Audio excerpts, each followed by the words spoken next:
And y'all, we saw the wildest thing happen. Wild, like probably one of the wildest things that I have seen on a layover in a minute.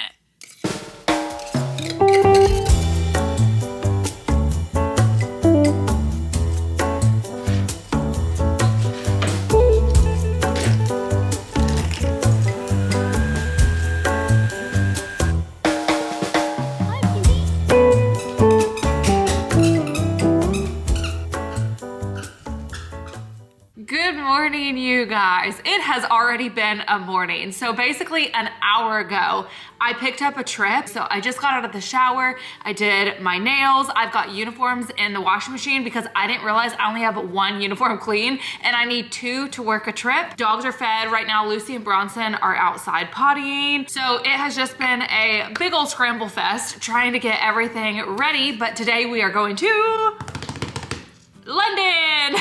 So that's the other thing, is I need to make sure that I go through all of my bags and I don't have any hidden liquids in there because they're so strict and I need to separate out my liquids. But now we are going to be having breakfast, and y'all, so we have done Hungry Root, and oh my God, this was the biggest life-saving hack for grocery shopping. I'll pop in this clip right here of when my order came in and what all I got. So the first thing on top is this order form, which tells me everything that I ordered in it. And then it also has a use within date and tells me whether it needs to go in the fridge or the pantry. And on the back of it, it actually shares the recipes. So I have simple grass-fed burgers and sweet potato fries, which I edited a little bit of it. I have spicy pulled chicken tacos. I have a chicken Caesar salad, smoky sesame salmon rice bowls, and then bite-sized pancakes with fresh blueberries, as well as eggs and grapes. And I also want to thank Hungry Root for sponsoring today's video. Hungry Root is the easiest way to eat healthy. They're like a personal shopper and nutritionist all wrapped into one. So they'll ask you a quiz that goes into a lot of detail about what you're looking for, and based on your answers, they'll take care of the weekly meal planning and grocery shopping by recommending different healthy groceries and delicious recipes tailored to your taste, nutrition preferences, and your health goals. So right on top, I've got some organic brown rice as well as a sweet potato. And then inside, I think this is gonna be the Caesar kit. I have some sandwich buns, some white corn tortillas, vanilla sprinkle cookies, a turkey stick, as well as some grapes, bite-sized pancakes, a rainbow veggie mix, as well as a super blend salad, 2 things of hard-boiled eggs, as well as some blueberries. And I have a green chili as well as a sesame ginger dressing. On the bottom here, some almond chickpea cookie dough. I've got 2 things of salt and pepper chicken, some seasoned pulled chicken, as well as some protein pancakes, grass-fed ground beef patties, and lastly, my hot smoked roasted salmon. So today for breakfast, we're gonna be having some of these Belgian boy bite-sized pancakes. I have been wanting to try these so hard. I'm gonna have some of the blueberries to go along with it, as well as one of the packs of hard-boiled eggs for some extra protein. And one of my favorite things about Hungry Root is that all of the recipes can be made in just 15 minutes or less, and they have over 15,000 recipes shipped each week, so there's something for every taste and nutrition preference. And there's no high fructose corn syrup, artificial sweeteners, or preservatives in any of Hungry Root's food, and they only source top quality meats and seafood free of hormones and antibiotics. And you'll want to take advantage of this exclusive offer because for a limited time, you can get 40% off your first box plus a free item in every box for life when you click the link below or go to hungryroot.com and use code Nesbitt. That's 40% off your first box and a free item of your choice for life at hungryroot.com with code Nesbitt. Ooh, you guys, I got lucky. So we just got to the Dallas airport and there are like no parking spots. And I was like, you know what? Let me just go to the very, very, very back. Sure enough, there was only 2 spots left and I grabbed one of them. So thank goodness. But also I forgot to tell you guys, it's Valentine's Day. So happy Valentine's Day out there. Obviously Chip and I aren't doing anything outside of, we're both working, but I did bring back the red work bag. So I dusted this baby off and had to dig her out of the closet. So this is like the old school Cole Haan work bags that we used to have, and I love it. I love it so much. And I was like, you know what, for Valentine's Day, let's bring her back. So I like swapped everything out, and that's also how I made sure that I don't have any liquids in my bag. But today we are going to be on the 777-300, and I am position 10. So basically I'm going to be working business class, but I'm like the helper kind of. So 6 and 7 are the main people that work the aisle. So when they take like meal preferences and stuff, those two do that. But I basically help out with everything else. So usually they'll do like meals, and I'll be doing beverages, and then also just, I don't know, you kind of both do the same stuff. It's just whoever can do it. I'm just not the lead in the business class aisle, if that makes sense. Oh, also one more thing before I go. I brought my new camera, so hopefully, not like this video, it doesn't mess up. I'm trying to keep my eye on everything because this will be my first time traveling with it, but hopefully we don't make any mistakes like we did before. And also I got the random last time, so hopefully I don't get it again today, but we'll just have to see.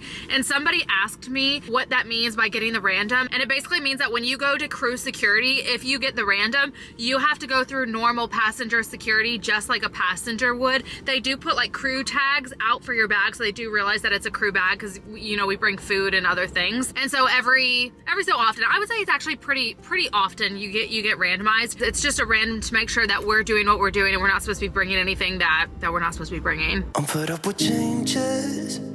Come pick me up cause I just wanna see the light. I wanna be weightless. Teach me to fly, I won't be coming down. Could somebsomebody wake me up. I don't wanna be here and let the world pass me by. Yeah, I just see her face wherever I look. She's standing in the crowd. So let go, I don't want to, but I'm gonna try. When she left me, yeah, let a little bit inside. All right, we have officially made it to London, and you guys, it is freezing. It's like 30 degrees here, and even the lobby downstairs when we're waiting on our rooms, I'm like, oh my god, it is so cold. So we got stuck in a little bit of a holding pattern because in London you cannot land before 6 a.m. unless there's like some crazy weather going on. So we're looking at 7:55 here, but what I'm thinking is I'm probably gonna go downstairs for breakfast because I didn't eat anything except for like a little dinner. It's only £5 for crew, which you really can't beat that, especially if you get like a coffee. They have juices and it's like a buffet style. So I'll probably just have like a light bite to eat and then come take like a nap, like probably 2-3 hours. And then after that, my friend Paula is on this trip and I have not seen her in years. We were talking about maybe going out to either Burroughs Market or going to, is it Portobello Market? I'm trying to think of the name of like the thrifting market that's around here. So we thought like maybe doing one of those would be fun today because it's a Saturday. But if we do that, Borough Market closes at 5 p.m. So we just have to keep that in mind. But for now, I'm gonna go ahead and get settled in, get changed, and go down to breakfast.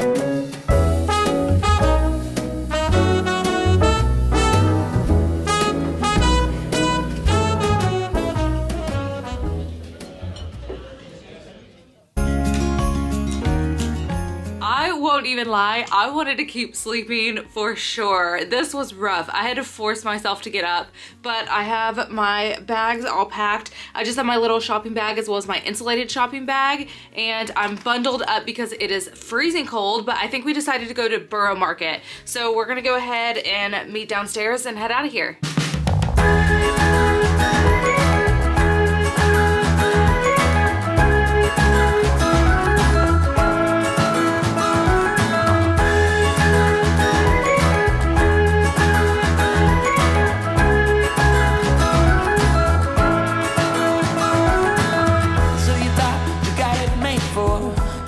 Slipping out the back door.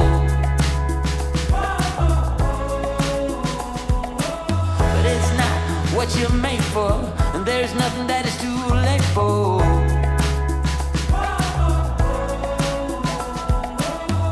Out of the cold into my warm hand, in the sun,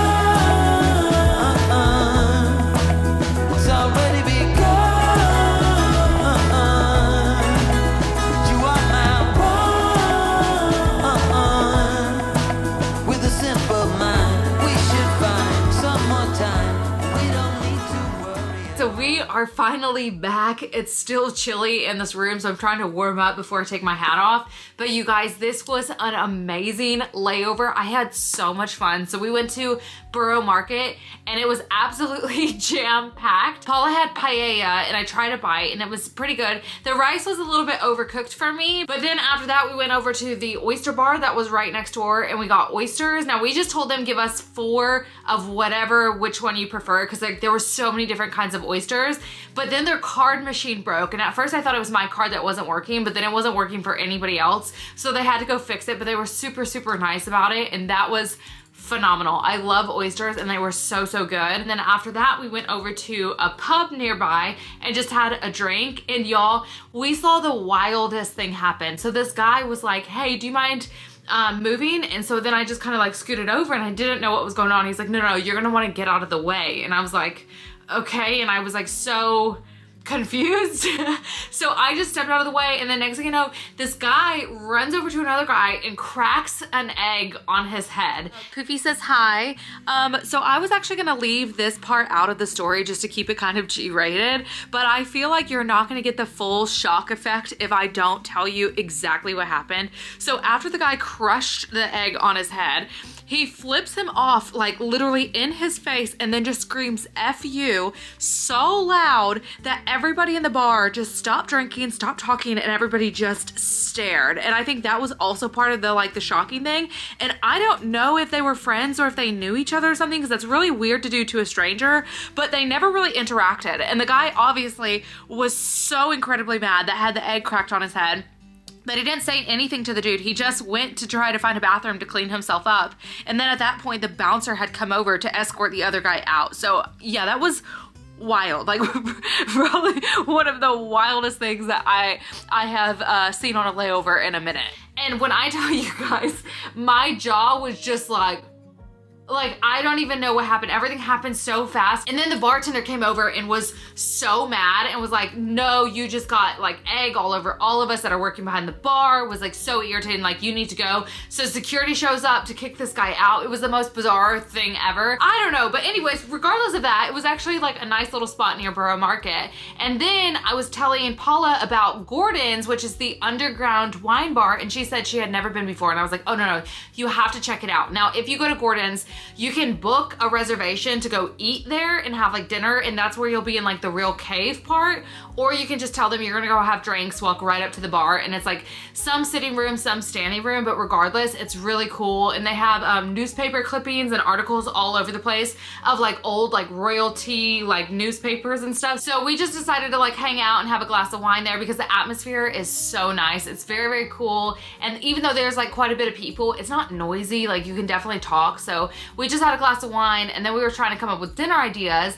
And then Paula said, you should try this restaurant. Because I told her how last time I was here in this video that we did Din Tai Fung and that was my first time having it. And then she said that this restaurant is very, very close to Din Tai Fung and that I would probably really like it. And a senior papa had told her about it. And so I said, perfect. So I just quickly made a reservation for like 45 minutes later. So we had enough time to take the tube out there. And thank goodness I did that because it's Saturday, so everything has been busy. But when I tell you this restaurant was completely full, there was only one table available and that was the table that I booked last minute. So we were able to get seated straight away. Now my opinion is Din Tai Fung has a better atmosphere. It's a little bit nicer and fancier and you can see them like hand pulling the noodles and stuff, which at this place you can also see them cooking behind. Like it's gonna be a little hard to see because there were people eating there, but you can see them like cooking in the background. But with that being said, I think this place has much better food because Din Tai Fung, something that I personally don't like, it's a pet peeve of mine, is if you say something is going to be spicy, it needs to deliver me some spice. And I like spicy food, so you gotta come with little spice. So my favorite thing at Din Tai Fung was the cucumbers, but they also said they were supposed to be spicy cucumbers and there was zero spice, like not even a little tickle of spice, but they were still really good. Like their food is really good. Like I'm not knocking them, but I just think this place has better food. It punches a lot more flavor. There's more spice, it's peanutty, and we had like all different types of thing. We just kind of did it family style. So take what you will, but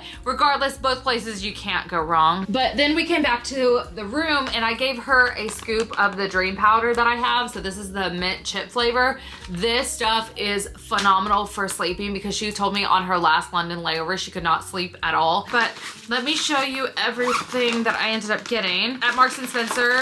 6 of these protein bars because they were so good and I was so upset I only had one. So I got the raspberry vanilla flavor, some ramen. So we ended up stopping at a Korean like convenience store before when we were going over to Borough Market. And I just picked up this Japanese spicy miso ramen. So I figured I would have this on the plane, except we actually have leftovers from the restaurant. So this is what I'm gonna have for lunch tomorrow. But also while we were at Borough Market, I picked up some exotic fruit. I wanted to try a few things that I saw. So this is rambutan or like rambutan. I'm not exactly sure. So I got some of these. They just came in a cup. This fruit, which I can't remember the name, I'll put it on the screen. And then I got some of these, which these said on the thing that they are supposed to be like lychee. Also got one of these, which I believe is called a rose apple. And she said that you can just eat the whole thing of this. Also at the Korean spot, besides just the ramen, I got some kimchi as well. Oh, I got some mangosteens or mangosteen. I think that's how you say it. So I just picked up 2 of these that I wanted to try because I've been seeing seeds for this, but I didn't know if it's any good. And I wanted to see if this is something that I might want to plant. And then the last thing I got is when we first walked into Borough Market, I saw that there was a German bakery that had German sourdough bread. And so I wanted to pick up a loaf for Chip and I. Now this is just a country white sourdough. So it just looks like this. And I want to see how this compares to my homemade sourdough that I've been having. And I figured Chip would enjoy that. So I figure I'm going to start taking off my makeup and then just kind of wind down, brushing my teeth. And then also gonna heat up the kettle and put my dream powder in there. And then this will knock me out in about 30 minutes. So we'll probably be in bed at least before 9 o'clock. But we are gonna have to be up at 4:20 in the morning, which is really gonna hurt because our sign-in time is gonna be at 5:50.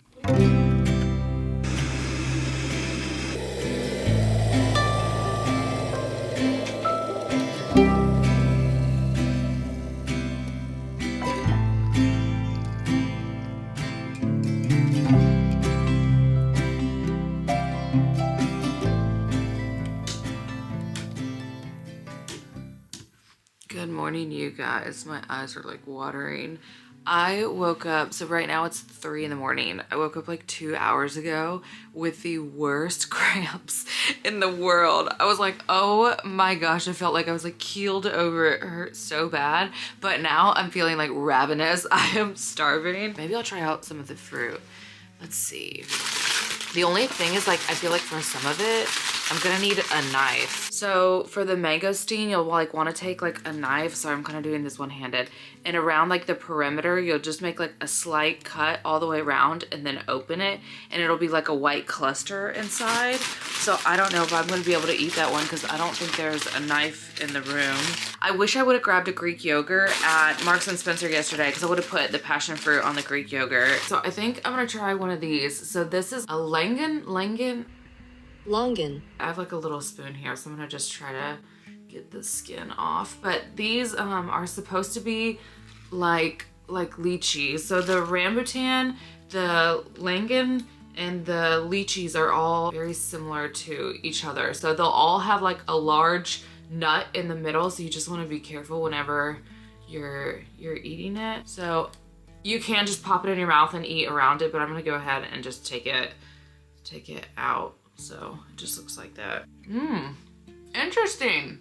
It has the same texture as lychee. And also I've heard that lychee and lychee are both correct. If you're a Mandarin speaker, it's pronounced lychee. But if you speak Cantonese, it's pronounced lychee. According to the Cambridge Dictionary, it's actually proper to say it both ways. So if you hear me going back and forth between the two, that's why. This is more florally to me. I like lychee more than this. These are also really, really pretty when you put them on the plate and you just take the top half off and like leave them sitting in here because it's such an interesting fruit to look at. like a grape that's not very, very sweet. It just has more of a mild flavor to it. Personally, I think lychee is my favorite, and then I would say rambutan is really, really good too, which I think if you were making a drink, you might not be able to tell the difference between the two. You might. You really might, but maybe not. Maybe sometimes you're getting this and you don't realize it, but this one has a different flavor to me altogether than the other two. I would say this one's my least favorite. And then the rose apple. I have a really weird thing that I don't like to bite in apples, like just, so I'm a little bit like, ugh. Now, I heard from the video that I watched that the bottom is a little bit sweeter and that sometimes there's a seed that'll be in the middle, so just be careful when you're eating it. Oh, that's bizarre. This is good. Okay. It feels like when you bite into watermelon. That's how this feels like. Like the exterior is not hard like an apple, which is the part that I hate when you just bite into an apple. It feels like you're just biting into a piece of watermelon. I would say the flavor is somewhere between an apple and a watermelon on this. I really enjoy this. I wasn't thinking I would. I just kind of wanted to get it just to do something different. I really do enjoy this. I love trying new foods. I am a hugely adventurous eater, and it's so funny because I still remember my grandmother when she was alive. I was like just a wee little child. I still remember sitting in her house at the table and her telling me about how that was such a good thing that I'm such an adventurous eater and I like to try new things, because they traveled all over the world, so I got to eat tons of different cuisines and stuff, and I think hearing that as a child always made me feel like a little bit of pride in that. But I really do. I like trying new foods. It's like tasting new cultures and stuff, so very, very cool. I also almost got a custard apple, and I wish I would have. I almost got a custard apple and I almost got a snake fruit, and I'm so upset I didn't get the snake fruit because I literally had it and then I put it back just because I was like, oh, well, I already have a lot of fruit. But then I found out the snake fruit is supposed to be kind of like a mix between like a banana, a strawberry, and I think they said an apple or something like that. And so now I'm like, dang it. The only thing with the snake fruit is like, sometimes it can be prickly on the outside, and if you're not careful, that will go into your skin. So you want to be really careful when you're taking the outer layer of skin off. And then the custard apple, I actually almost bought seeds for the other day to plant because I heard they were really good. But then I was like, I could have actually tried it. I just didn't want to buy too much fruit because I'm like, you have to eat it before you land. You can't take it with you into the States. So I felt like I already had quite a bit of stuff, but definitely when I come back, I want to go and like try more stuff because I had like lots of different exotic fruits and stuff. It just sucks that we can't take a lot of that stuff back. Anywho, all right, I will check back in with you guys in a little bit. All right, y'all, it's that time. So I just got ready, but I need to go downstairs a little bit early because I need to go to the ATM because I ran out of ones to tip the van driver. So I need to get some ones out, but also I don't know if I'm gonna get so lucky, but I want to check and see if the Starbucks is open so I can get coffee. It's not supposed to open until 6, and right now it's 5:30, and we're supposed to be out of here at 5:50. So I don't know that I'm gonna get so lucky, but I'm gonna try. Maybe I will. So let's go ahead and gather up our things and head to the Heathrow Airport.